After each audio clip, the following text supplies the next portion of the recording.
Hello everyone and welcome to bio foundry with Pragya. आज हम अपने bio basic series episode number 6 में mitochondria और साइटोस्केलेटन को सिंप्लीफाइड तरीके से समझेंगे। अब तक के बायो बेसिक सीरीज में हमने देखा कि 7 रूल्स ऑफ लाइफ क्या होते हैं। इसके बाद हमने जाना कि सेल क्या होता है और यूकारियोट्स एंड प्रोकारियोट्स क्या होते हैं। फिर हमने स्टडी किया एनिमल एंड प्लांट सेल का डिफरेंस और फिर हम गए प्लाज्मा मेम्ब्रेन को पहचानने, उसके स्ट्रक्चर को जानने। प्लस हमने ये भी देखा कि ट्रांसपोर्टेशन किस तरीके से होता है सेल से in and out. And then we got to know about the endomembrane system, cells, production line. इन सारे टॉपिक्स को कवर करने के बाद अब ये जानना बहुत जरूरी है कि इतने सारे जो फंक्शंस हमने समझे, ऑर्गेनल्स हमने समझे, इन सबको काम करने के लिए जो पावर चाहिए होता है वो कहाँ से आता है। और साथ ही साथ ये जो हम इतनी ट्रांसपोर्टेशन की बात कर रहे हैं, उसके बाद ये जो मूवमेंट्स की बात कर रहे हैं, सेल के काम करने की बात कर रहे हैं, इन सब के लिए जो स्ट्रक्चर है, जो स्ट्रक्चरल एंड एंटिटी है, वो क्या है जो इन सारी चीजों को काम करने में मदद कर रही है। तो आज हम डिकोड करेंगे इस पूरे सेल के पावर प्लांट्स और उसके रोड्स को। ओके, तो लेट्स स्टार्ट। आज के इस पूरे टॉपिक में हम सबसे पहले एक चीज समझने की कोशिश करेंगे। Every city needs two things to survive. Okay, let me ask you a simple question. Can you survive in a place जहां ट्रांसपोर्टेशन ही ना हो, जहां आप एक जगह से दूसरी जगह ट्रैवल ही ना कर सके, आपके पास इलेक्ट्रिसिटी नहीं है, आप फैन नहीं चला सकते, आप इलेक्ट्रिसिटी से चलने वाले जो भी काम है, आप इंडस्ट्रीज नहीं चला सकते? क्या ऐसी सिटी में आप सरवाइव कर सकते हैं? The answer is simply no. Every city needs a power grid. Okay, energy तो उसे चाहिए, इलेक्ट्रिसिटी चाहिए, तभी तो लाइट्स जलेंगी, इंडस्ट्रीज चलेंगी, काम होगा, स्कूल चलेगा, हॉस्पिटल चलेगा, राइट। अब दूसरी चीज है इंफ्रास्ट्रक्चर। देखो, इंटरनल स्ट्रक्चर का स्ट्रॉन्ग होना और एक प्रॉपर तरीके से सेटअप होना इज वेरी इंपॉर्टेंट। ये जो इंफ्रास्ट्रक्चर है ना, ये डायनामिक स्केलेटन की तरह है। गुड्स, ह्यूमंस, सप्लाईज, हर चीज इन रोड्स एंड हाईवेज के थ्रू आप ट्रांसपोर्ट कर सकते हैं। सर्विस लेनी हो या सर्विस देनी हो, you will be needing roads and highways, right. Similarly आज हम ये समझेंगे कि जो हमारा सेल है ना, ये भी कुछ इससे अलग नहीं है, वो भी एक सिटी की तरह ही है। उसे भी पावर चाहिए, उसे भी ट्रांसपोर्टेशन के लिए रोडवेज चाहिए। आज हम इसी सेल के इंजन रूम यानी कि वो पावर जनरेशन प्लांट और उसके हाईवेज के बारे में जानेंगे। ये जो भी चीजें हम आज समझने वाले हैं, ये हमें बताएगी कि किस तरीके से हमारा ये जो सेल है ये फंक्शन करता है। जिस तरीके से एक सिटी में पावर चाहिए लाइट जलाने के लिए, इंफ्रास्ट्रक्चर चाहिए, as I said, believe me और नॉट, आपके सेल्स बिल्कुल वैसा काम कर रहे हैं। वो हमारे बॉडी के अंदर लिविंग सिटीज की तरह है। तो चलिए इसे डिकोड करते हैं और समझते हैं। सबसे पहले हम मिलेंगे हमारे पावर प्लांट से, यानी कि माइटोकॉन्ड्रिया से। ये तो हम सब बचपन से ही सुनते आए हैं, mitochondria the power house of the cell. ठीक है, ये एक ऑर्गेनेल नहीं है, माइंड इट, ये एक सेमी ऑटोनोमस सिस्टम है। ये थोड़ा इंडिपेंडेंट किस्म की चीज है। सबसे पहले इसकी डिजाइनिंग यानी कि इसके स्ट्रक्चर को देखते हैं। देखिए, इसमें एक आउटर मेम्ब्रेन है और एक इसका इनर मेम्ब्रेन है। ठीक है, ये जो फोल्डेड क्रिस्टे है, इसे हम इनर मेम्ब्रेन कहते हैं। अब यहाँ पे ये जो क्रिस्टे का फोल्ड्स जो हम देख रहे हैं ना, इतने सारे फोल्ड्स बने हुए हैं, ये क्यों बने हुए हैं? ताकि ये सरफेस एरिया बढ़ा सके। ये फोल्ड बना ही इसलिए है ताकि इसकी सरफेस एरिया बढ़ सके और वहां पे एटीपी सिंथेज एंजाइम का फैक्ट्री सेटअप हो सके। अब आप बोलेंगे एटीपी सिंथेज एंजाइम क्या है? इसे भी हम आगे डिकोड करेंगे, लेकिन उससे पहले इस स्ट्रक्चर की सबसे खास बात, ये क्या करता है, जो खाना आप खा रहे हैं और जो ऑक्सीजन आपने इनटेक किया है, इन सारी चीजों को यूजेबल एनर्जी में कन्वर्ट करता है। Always keep one thing in your mind कि चाहे आपके पास कोई भी किसी भी तरह का रिसोर्स हो, अगर उसे आपने प्रॉपरली यूटिलाइज नहीं किया तो उसकी इंपॉर्टेंस होती ही नहीं है। बेसिकली उसकी एग्जिस्टेंस वर्थलेस हो जाती है। अब देखिए, आपने खाना तो खा लिया, ऑक्सीजन भी ले लिया, लेकिन अगर आपकी बॉडी उसे यूटिलाइज ही नहीं कर पाई तो इस चीज का क्या फायदा? हम खाना क्यों खा रहे हैं, ऑक्सीजन क्यों खा रहे हैं? लाइफ के लिए, सर्वाइवल के लिए, एनर्जी के लिए, राइट? तो माइटोकॉन्ड्रिया बस वही काम करता है। वो खाना और जो ऑक्सीजन आपने लिया है उन दोनों की मदद से यूजेबल एनर्जी बनाता है, जिससे आपकी बॉडी, स्पेसिफिकली कहूं तो आपका हर एक सेल फंक्शन कर पाता है। अब चलिए, इसके स्ट्रक्चर भी हमने देख लिया, साथ ही साथ हमने इसके पावरफुल रिएक्शंस जो होते हैं इन फोल्ड्स के थ्रू, जहां पे इनका फैक्ट्री सेटअप होता है, ये भी हमने जान लिया। अब नेक्स्ट क्या हम जानेंगे? एक बहुत ही बड़ा फन फैक्ट। क्या आपको पता है कि माइटोकॉन्ड्रिया एक इंडिपेंडेंट बैक्टीरिया हुआ करता था? यस। अब आप बोलेंगे ऐसा कैसे हो सकता है? This is all about evolution, धीरे धीरे ये चीजें हुई हैं। हमने इनके स्ट्रक्चर को तो देख लिया, लेकिन इनका अपना एक सर्कुलर डीएनए होता है और इसके अंदर राइबोसोम्स भी होते हैं, कहा जाता है। क्योंकि माना गया है कि कभी ना कभी एक इंडिपेंडेंट बैक्टीरिया था। ये जो आप माइटोकॉन्ड्रिया यहाँ देख रहे हैं, ये बेसिकली ये वाला पर्टिकुलर स्ट्रक्चर है। कहा जाता है कि this mitochondria was once an independent bacteria, जिसे इस प्रिमिटिव यूकारियोटिक सेल ने किसी टाइम पे एनगल्फ कर लिया था, है ना? सेल ने उसे एनगल्फ कर लिया था और उसके बाद से ये जो, जैसे इसने एनगल्फ किया, ये जो माइटोकॉन्ड्रिया है, ये जो इंडिपेंडेंट बैक्टीरिया कह रहे हैं हम जिसे, वो हमारे सेल के साथ रहने लगा। और सेल के साथ रहने का मतलब है कि सिम्बायोसिस में रहने लगा। एक साथ रहकर हमारे सेल के साथ वो फंक्शन करने लगा। तो इसी चीज से सपोर्ट मिलती है एंडोसिम्बायोसिस थ्योरी को। यानी कि माना जाता है, एज आई सेड यू, कि ये कभी इंडिपेंडेंट बैक्टीरिया था जो आज हमारे सेल के साथ सिम्बायोसिस में आ गया है over the time, over the evolutionary periods, right? This is one of a very important feature of mitochondria जो सबको पता होना चाहिए, because it's an important organelle, right? अब हमने बात कर ली माइटोकॉन्ड्रिया स्ट्रक्चर, उसकी थोड़ी हिस्ट्री के बारे में, उससे जुड़े कुछ फैक्ट्स के बारे में। पर हमने थोड़ी देर पहले ही बात की कि वो पावर, वो एनर्जी जनरेट करता है जिसकी वजह से हमारा सेल काम कर पाता है। तो चलिए, हम उस एनर्जी करेंसी से मिलते हैं। What exactly is this energy? This is this is nothing but this is the ATP. Power plant तो बन गया, तो करेंसी यानी कि एनर्जी भी जनरेट करना पड़ेगा। एटीपी, एडेनोसाइन ट्राइफॉस्फेट, सेल की एनर्जी करेंसी है।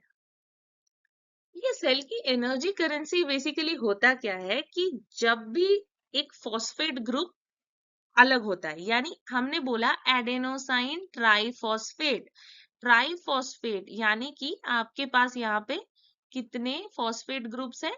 3 phosphate group, right? You have 3 P groups, P for phosphate, okay? तो 3 फॉस्फेट ग्रुप्स हैं। अब ये एटीपी जो एडेनोसाइन ट्राइफॉस्फेट है ना, ये जो सेल की करेंसी हम जिसे कह रहे हैं, इस एटीपी से ना एक फॉस्फेट क्या हो जाता है? रिलीज हो जाता है और इसी से एनर्जी रिलीज होती है और इसे हम कहते हैं exergonic reactions, okay? This is something which helps the cell to function. Cell की हर एक्टिविटी, चाहे उसे चलना हो, ठीक है, सेल की हर एक्टिविटी, चाहे उसे मूव करना हो, चाहे उसे कुछ बिल्डअप करना हो, या तो फिर उसे कुछ न्यूट्रिएंट्स पंप करने हो इन एंड आउट, हर चीज के लिए उसे ये एनर्जी की जरूरत पड़ेगी, इस रिलीज की जरूरत पड़ेगी और उसे इसके लिए पे करना पड़ेगा, ठीक है? इस पे करने को हम कह देते हैं एटीपी हाइड्रोलाइसिस। ये जो एटीपी निकल रहा है बिना इस मनी के, इसको खर्च किए सेल काम नहीं कर पाएगा, और अगर ये खर्च करना बंद कर दिया सेल ने तो फिर हमारी बॉडी की फंक्शनिंग रुक जाएगी, ठीक है? This is all about the importance of the energy currency which is generated by mitochondria. ठीक है, this is all about the cellular money. अब हमने देख लिया कि पावर प्लांट आ गया है हमारे पास और उसने energy production, energy currency generate करना शुरू कर दिया है. What next? नेक्स्ट, अब पावर आ गई है पर सिटी को एक दूसरे से कनेक्ट भी तो करना है. आपने पावर जनरेट कर दिया पर आप कनेक्ट ही नहीं कर पाए, चीजों को एक जगह ला ही नहीं पाए, तो फिर क्या होगा? उस पावर का कोई मतलब ही नहीं है. तो इसीलिए हम सिटी को शेप और क्या देंगे? कनेक्टिविटी देंगे. तो अब हम एंटर कर रहे हैं साइटोस्केलेटन के पास.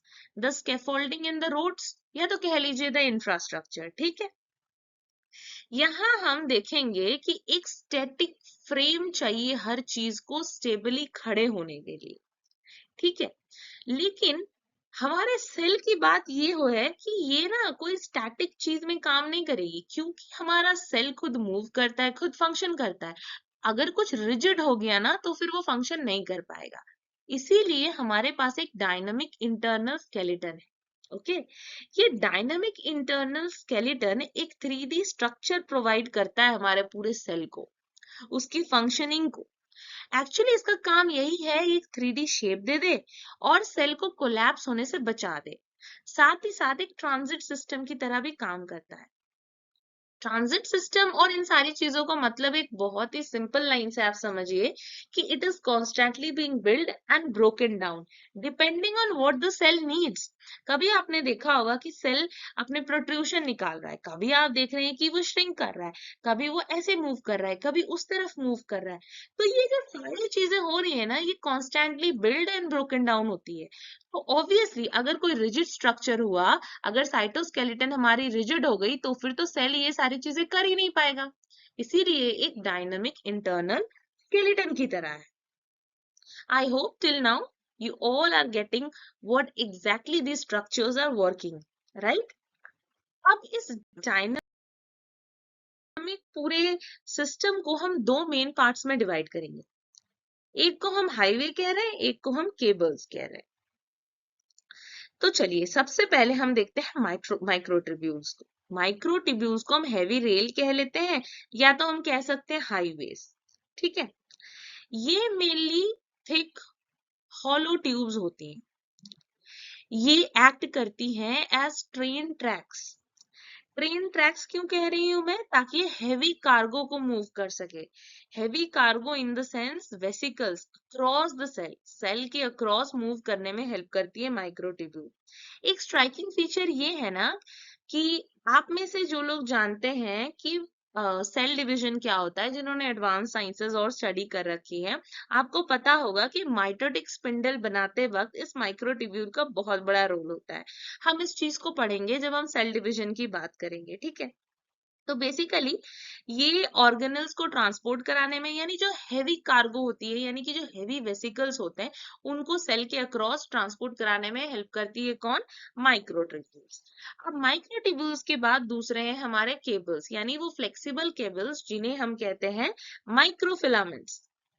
तो जैसे माइक्रोट्यूब्यूल्स बने हैं किससे? ट्यूब्यूलिन प्रोटीन से. माइक्रोफिलामेंट्स बने हैं एक्टिन प्रोटीन से. ये फ्लेक्सिबल होते हैं, थिन होते हैं, और ये just under the cell surface होते हैं.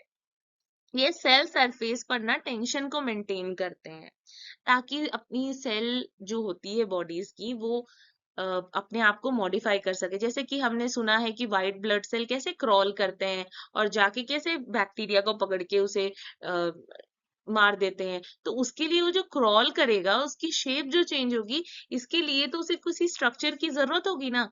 तो this flexible cables are the one जो उन्हें अपने शेप को बदलने में, कॉन्ट्रैक्ट करने में हेल्प करते हैं.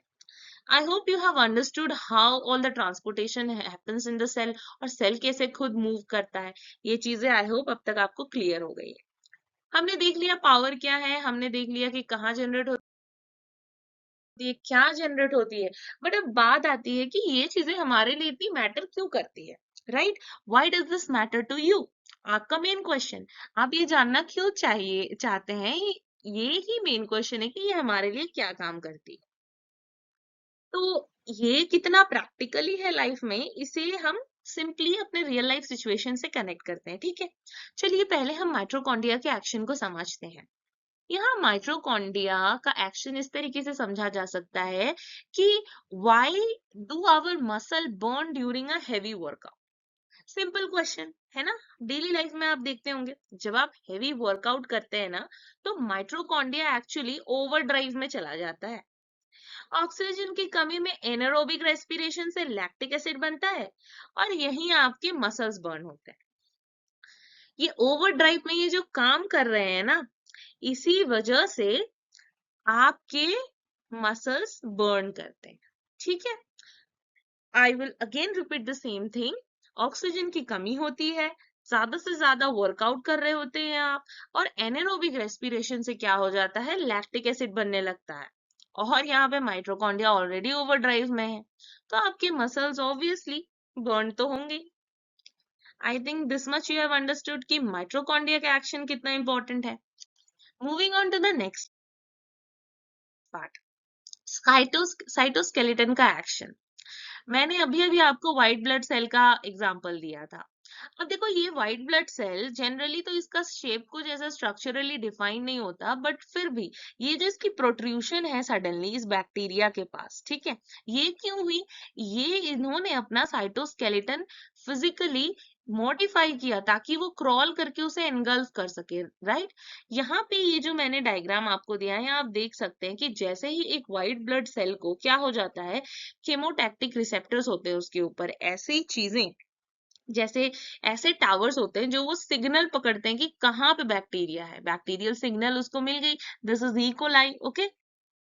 अब उसके बाद क्या होगा, वो सेल क्या करेगा, एक्टिन पॉलीमराइजेशन करने लगेगा उसी दिशा में जिस दिशा में उसे वो सिग्नल मिले थे, और ये मेम्ब्रेन प्रोट्रूशन यानी कि मेम्ब्रेन धीरे धीरे उस तरफ बढ़ने लगेगी, फ्लेक्सिबली एक्टिन फिलामेंट्स अलाइन होंगे ताकि ये प्रोट्रूशन बढ़े, इसे हम कह रहे हैं लैमेलिपोड। अब इसके बाद ये सेल क्या करेगा, रिट्रैक्शन और फॉरवर्ड मूवमेंट करेगा इस प्रोट्रूशन की मदद से, ठीक है। अब जैसे ही वो वहां आगे प्रोट्रूड करेगा ना, प्रोट्रूशन अटैच करेगा, फिर कॉन्ट्रैक्ट करेगा, फिर रिलीज करेगा, मतलब पहले अपने आप को वो फैलाएगा, फिर उस सबस्ट्रेटम से खुद को अटैच करेगा, उसके बाद वो कॉन्ट्रैक्ट करेगा, फिर रिलीज कर देगा, और ऐसा करने से उसकी मूवमेंट धीरे धीरे फॉरवर्ड होने लगेगी। और फिर आता है अडहेशन। क्या हो जाता है अब कि जब ये पर्टिकुलर सेल पहुंच जाता है उस बैक्टीरिया के पास, इंटीग्रिन एडहेशन कॉम्प्लेक्सेस, ये चीजें हम और एडवांस लेवल में पढ़ेंगे, फिलहाल ये समझ लीजिए कि ये क्या करेगा कि ये जो प्रोसेस पूरा हो रहा है ना, जब व्हाइट ब्लड सेल या जो भी न्यूट्रोफिल सेल्स है, ये क्रॉल करते करते वहां पे जाके उस बैक्टीरिया को एनगल्फ कर देते हैं। तो मेन बात यही है कि यहाँ पे एक्टिन पॉलीमराइजेशन हो गई, ठीक है, इससे वो क्रॉल कर पा रहा है, और यही जो आपने केमोटेक्सिस नाम सुना होगा ना, यही चीज होती है, यही आपकी बॉडी की रियल टाइम बैटल होती है जहां उसे इस बैक्टीरिया से लड़ना पड़ता है। So this is the whole process, जैसे सेल वॉक कर रहा हो, क्रॉल कर रहा हो, तो इसके लिए साइटोस्केलेटन तो चाहिए ना, बिना उसकी कैसे एक्टिन पॉलीमराइज करेगा, कैसे सेल क्रॉल करेगा। तो इसीलिए ये दोनों स्ट्रक्चर माइटोकॉन्ड्रिया और साइटोस्केलेटन एक बहुत ही इंपॉर्टेंट रोल प्ले करते हैं हमारे पूरे सेल के फंक्शनिंग में, राइट। तो अब एक बहुत इंपॉर्टेंट बात कि इस पूरे टॉपिक का एक क्रक्स ये भी निकलता है कि आपके पास रिसोर्सेज बहुत है, आप फंक्शन बहुत अच्छी तरीके से कर रहे हैं, बट जब तक उसे यूटिलाइज प्रॉपरली नहीं करते हैं, ट्रांसपोर्ट जगह तक नहीं पहुंचाते, उसका कोई मतलब नहीं बनता है। सेम लॉ रियल लाइफ में भी काम आती है, not only in biology. Biology बहुत कुछ लाइफ रिलेटेड भी सिखाता है, लाइफ में बहुत कुछ बायोलॉजी से रिलेटेड सिखाती है, इसीलिए तो बायोलॉजी लाइफ से रिलेटेड है ना, इसीलिए हमें बायोलॉजी जानना चाहिए। तो नेक्स्ट हम क्या सीखेंगे, हमने फैक्ट्री सेटअप देख ली, पावर सप्लाई देख ली, ट्रांजिट नेटवर्क भी हमने देख लिया, पर ये सब कंट्रोल कौन करता है और किसके तहत कंट्रोल की जाती है, ये हम एपिसोड 7 में देखेंगे, the master blueprint, the most secure vault in the world. हमने फैक्ट्री तो बना ली, पावर भी दे दी, बट अब ये काम कैसे कर रही है, है ना, किस चीज की बेसिस पे काम कर रही है। कमांड सेंटर में जाएंगे हम अपने नेक्स्ट एपिसोड में, इनसाइड द न्यूक्लियस। इसीलिए तब तक आप बाकी वीडियोस एंजॉय कीजिए, जितना हमने पढ़ा है उसे दोबारा से एक बार सुनिए ताकि आपके कॉन्सेप्ट्स क्लियर हो जाएं, और साथ ही साथ अपने सजेशंस और अपने फीडबैक देते रहिएगा कि आपको ये वीडियोस कैसे लग रहे हैं। मैं पूरी कोशिश कर रही हूँ कि इसे बहुत सिंप्लीफाइड तरीके से आप लोगों को समझाया जा सके, and in future definitely in सब पे डिटेल्ड डीप डिस्कशंस तो आने ही वाले हैं। बट फिलहाल do let me know that how you are liking this biobasic series, what more can I include in that. Your suggestions and feedbacks are always welcome.